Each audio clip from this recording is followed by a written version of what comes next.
Hello, everybody, and welcome to Speech 104. Really excited to have you in the class, and I put together this video for you to get kind of a general overview of what the Moodle page and Connect pages look like, and a few other things just so that you know what to expect from the course. So I'm going to go ahead and share my screen and we'll get started. All right, so when you come into your Moodle page, you want to first start with the Start Here course orientation module, which you should already have done, since otherwise you wouldn't be seeing this video. But once you get in here, you're going to see some general things, the Start Here module, a little bit about me, the course syllabus, as well as policies, required material. So there's information about your textbook, the other things that you need. And then it also talks about how to get in contact with me, generally because this is strictly an online class.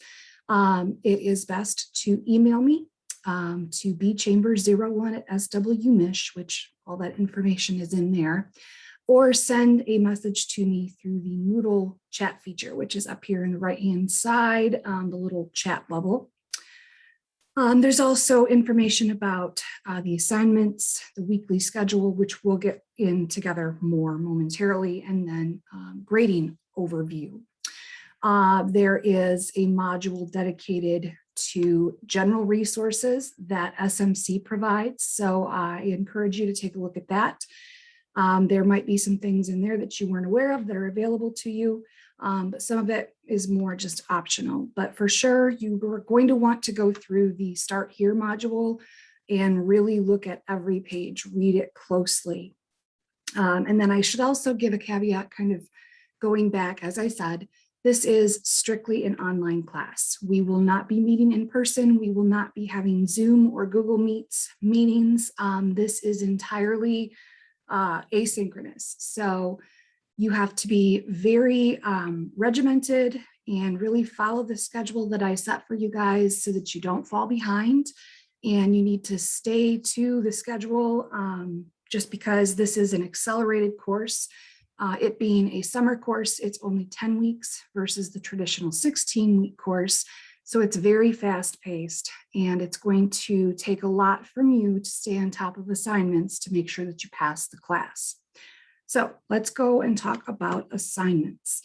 Each week is generally going to be set up the same way. You're going to see an overview of the course and module objectives that you're going to be covering for each week.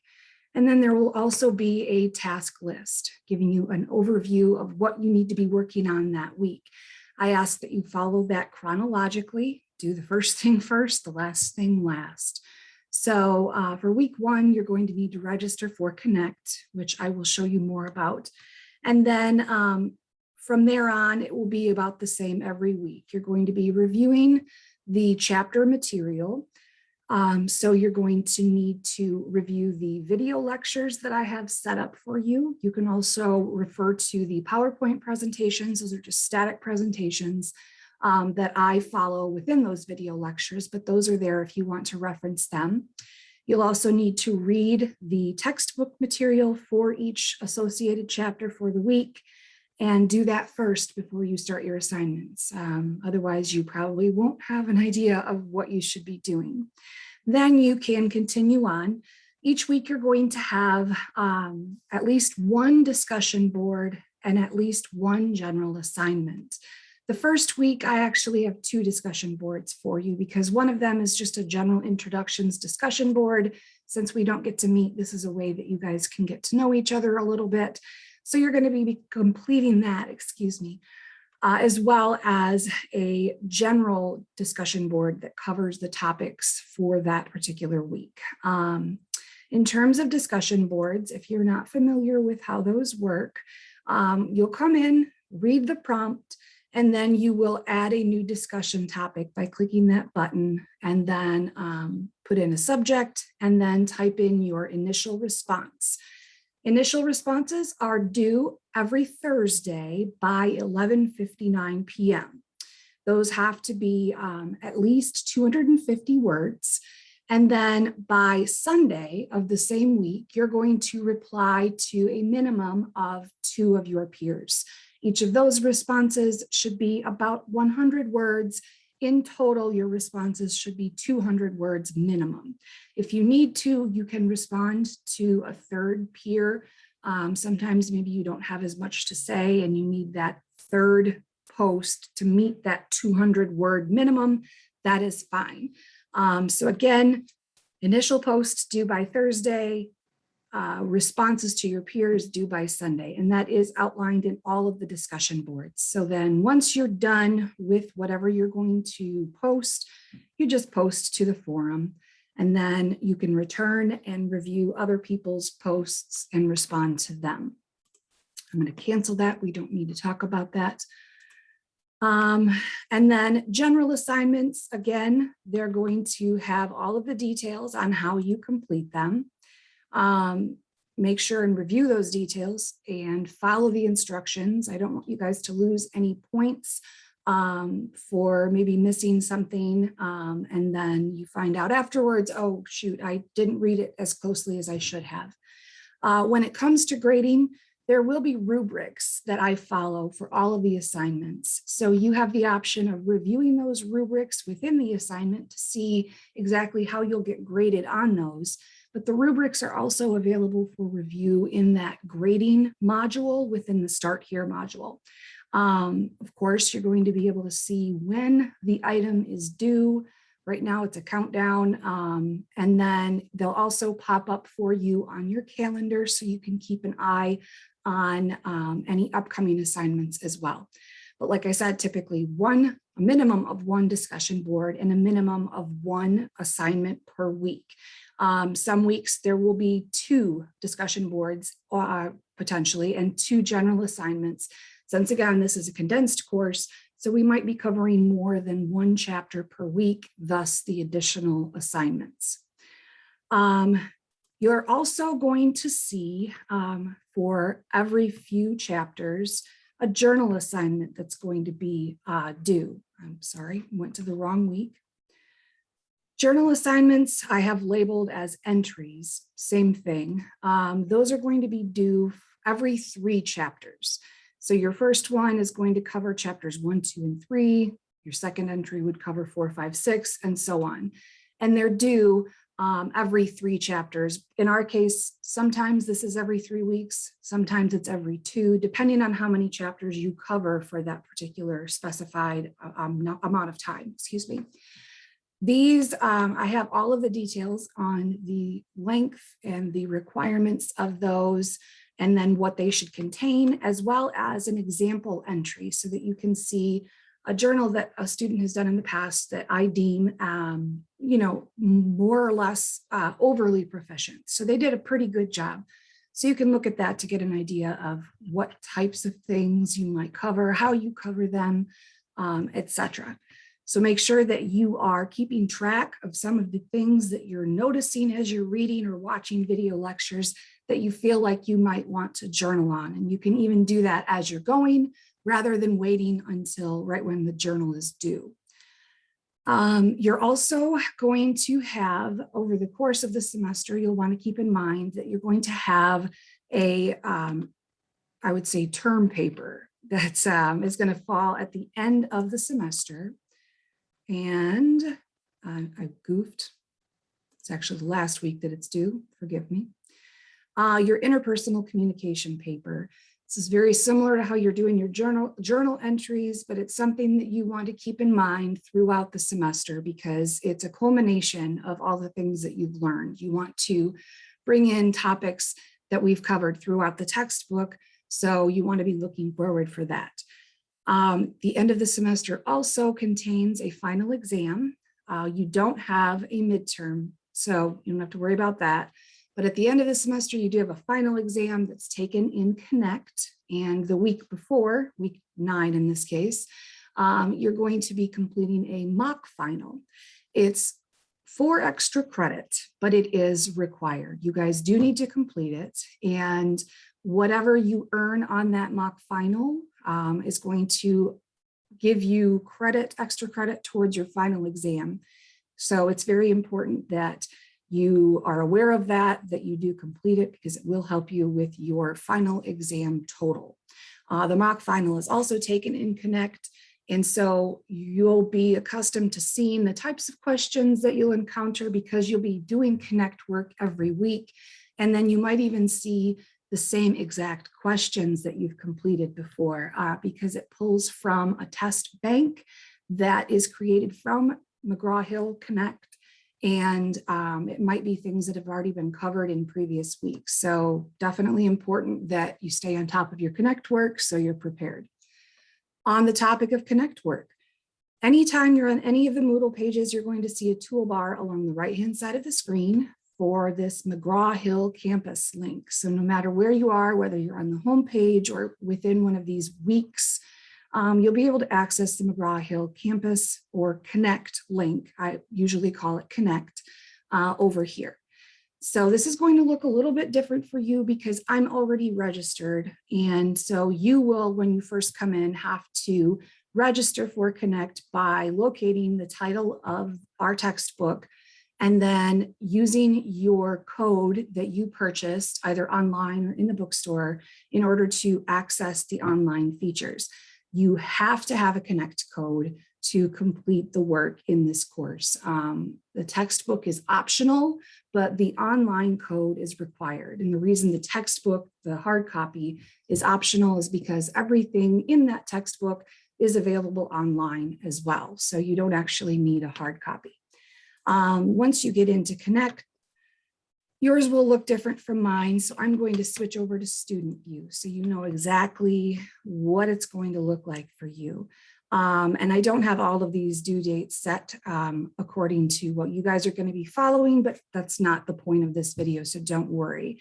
What you're going to be paying attention to is the general layout. So you see that you have the chapters set up. There's going to be reading and questions associated with each chapter. So to access those, you would just, oh goodness, it's not open yet. I apologize because the course hasn't started yet, but these ones, we're just going to go ahead and use that as an example. It normally won't say recharge. It will just say start. So just ignore that. You'll then see that you have the reading on the left side that you can start with, which you need to start with the reading. The reason for this is because if you try to just start with the questions, it's going to take you a lot longer because the way Connect works is you have a certain number of concepts that you have to master for each chapter. If you get a question incorrect, then it's not considered a mastery of the concept. So it will automatically force you to answer that question again. It might even make you answer more questions because they're saying, okay, they didn't achieve mastery, so we need to really work on that so that we reinforce mastery of that concept. So if you get a question wrong, it will take you even longer to complete a chapter. And as you can see here for the duration, each chapter takes about a minimum of 2 hours. So if you're having to repeat questions, you could be looking at spending upwards of 4 hours per chapter because it keeps adding and adding on. So it's very, very wise to do your reading first because that way, less of a chance that you'll get those questions wrong and then have to complete them. So the reading, you'll see that it's set up just like a textbook page. And then once you go through and read the entire thing, then you can just click to questions, or if you go back a few times and then decide, okay, now I'm ready to go to the questions. Again, it would function the same way as that previous, excuse me, I want to exit assignment, that previous screen where you're going to see start questions. The questions, usually multiple choice, some may be true and false, some may be sorting, it just depends. And so once you read and answer down here, you'll have to rate your confidence level, which doesn't really have any bearing on the assignment itself, but that's how you actually submit your answer. If you're not sure about a question, there's also a nice handy little trick that will help you. Down here, you'll see this reading button. If you don't know the answer to the question, you can click that and it will actually take you to the spot in the textbook that will help you answer the question. So right here, it's telling you specifically, okay, this is going to help you answer the question. So read that, and then when you've got a better idea, return to questions, and then you can answer. So there we see it was perception. Okay, that was easy. So there's really no reason that you should get an answer wrong, because it's definitely helping you. First of all, by starting with your reading and then following up, referencing the part of the textbook that will help you answer. A couple of other things. In terms of completing the assignment, actually, I'm going to stop right there because this is another thing. You don't have to finish the questions all in one sitting. So if you have a half an hour to sit down and you don't finish, that's fine. But I strongly recommend that rather than closing your browser window, you exit the assignment first. I have heard times where people exit their browser instead of the assignment, and Connect doesn't actually save their progress. So we don't want that to happen. So exit the assignment, and then it will ask you to confirm. And then that way your progress is saved. If for some reason you're not going to finish the assignment in time, all Connect chapter work is due Sundays by midnight. And let's say you're in the midst of completing it and you realize, oh shoot, it's almost midnight. Don't finish it after midnight. Do not finish any of the chapters after they are due. The reason for that is Connect will automatically assign you a failing grade. It will show me that you have 0% completed if you try to submit that after the due date. So if you know that you're not going to be able to finish in time, just stop, exit the assignment, and contact me, ask for an extension. I understand that that will occasionally happen, and I'm okay with that as long as it's not something that you abuse. So that way you're going to get credit for your work, which is incredibly important because Connect work is worth 20% of your grade. So you need to stay on top of it. You need to make sure that you complete it because that's a pretty large chunk of your grade that you're missing out on if you don't finish it. So like I said, stay on top of it. It does take a little while, but it will help. And I believe that's it for Connect. So we'll hop back over to the Moodle page. In terms of the breakdown of grading that is in the Start Here module, but an overview just so that you guys are aware. As I mentioned, McGraw-Hill is worth 20%, but that's not actually considered part of your homework or general assignments. Those are the assignments that you're completing, the general ones that are weekly. The Connect assignments are accounted for here.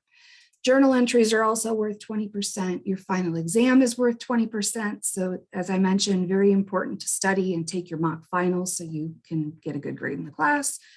And then any discussion boards total up to 10% of your grade, and the term paper, the interpersonal communication paper, is worth 10% of your grade. So just keep these things in mind because obviously some of the assignments have a pretty heavy scale. So you don't want to fall behind and you do want to give it an honest effort. So I think that's pretty much it in terms of what you guys need to know to get started on the class. But of course, if you have any questions, please don't hesitate to contact me. Let me know if there's any issues. If it's something that maybe you need to talk face-to-face, we can schedule a Zoom meeting. So reach out to me and request that as well. And I wish you the best of luck this semester, and I look forward to getting to know more about you soon. All right, take care. Bye-bye.